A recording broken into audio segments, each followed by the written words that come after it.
Hello everyone.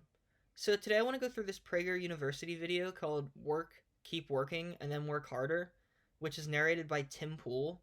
So let's get started. Congrats! You made it. You finished college.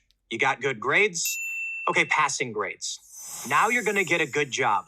Okay, a job. In 20 years, maybe you'll pay off your student loans. After working for another 30 years, you may finally be able to retire and take that cruise to Aruba you always talk about.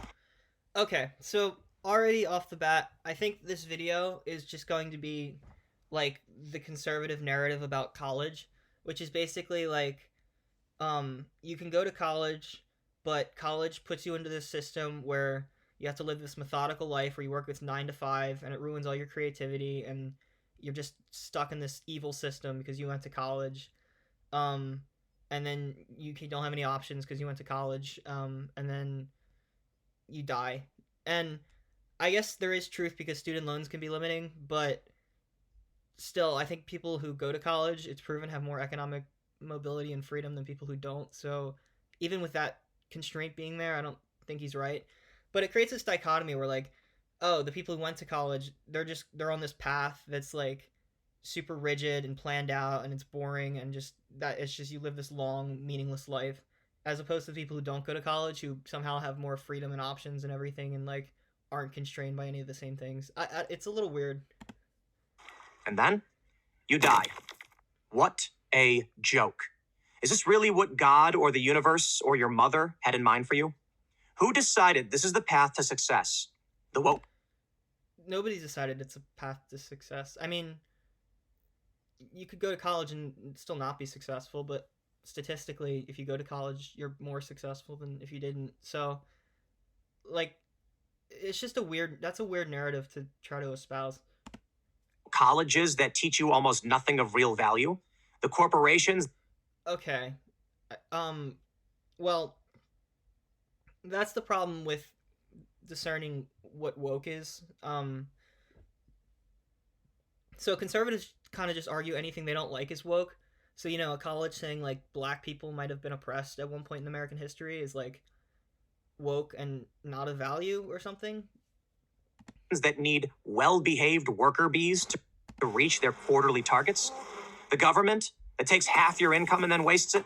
I think like poor kids having food is fine. I'm here to tell you that there is another way. I know, because I'm living it. I dropped out of high school at 14. That explains a lot. I worked minimum wage jobs when minimum meant something. As in, next to nothing. I lived... Okay, as opposed to now when it doesn't? Like, does inflation not exist? Okay. Out of my car in Campton Parks. And yet here I am, one of the most watched personalities on the internet. I employ a bunch of people, and I make more than the minimum wage. How did I get here without a college degree? As someone once said, I never let my schooling interfere with my education. My parents owned a coffee house in Chicago.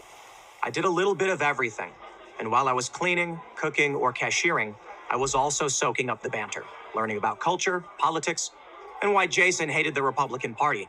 That was my education. Okay, we're gonna stop.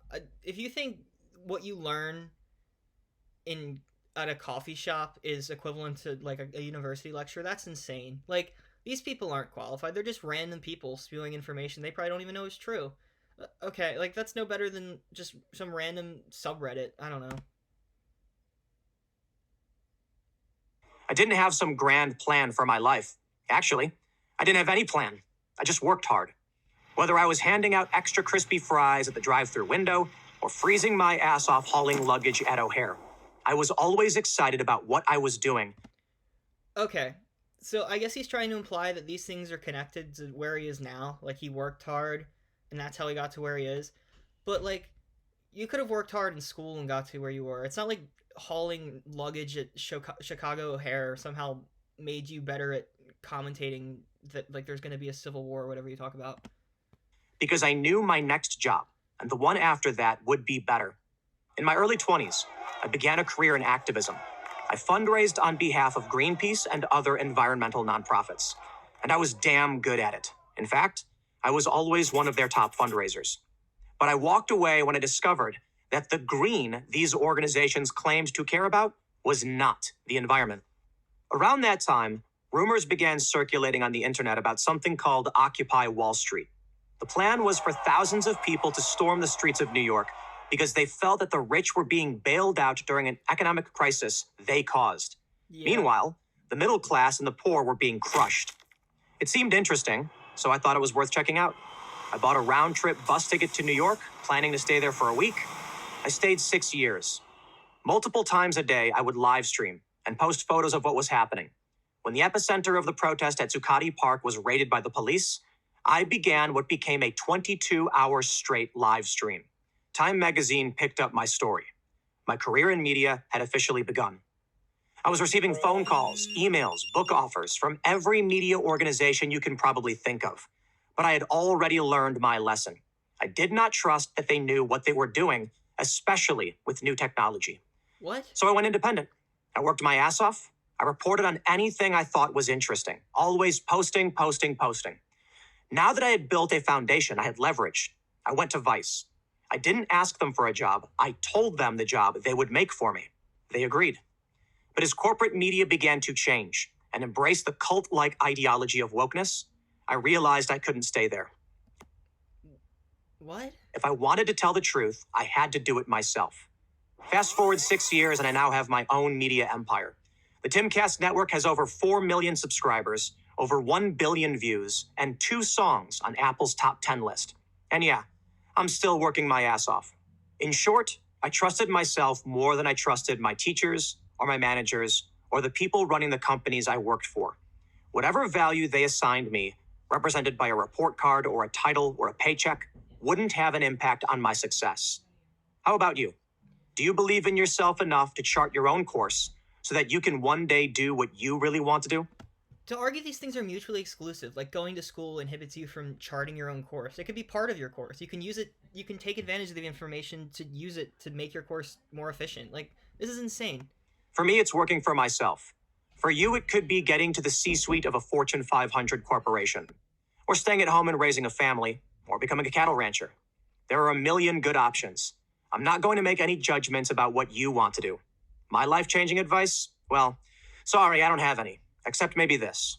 Work, keep working, and then work harder. I figured it out. Your turn.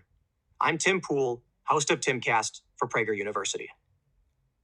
Thank you for watching this video. Okay, I didn't like that. Sorry. Thanks for watching.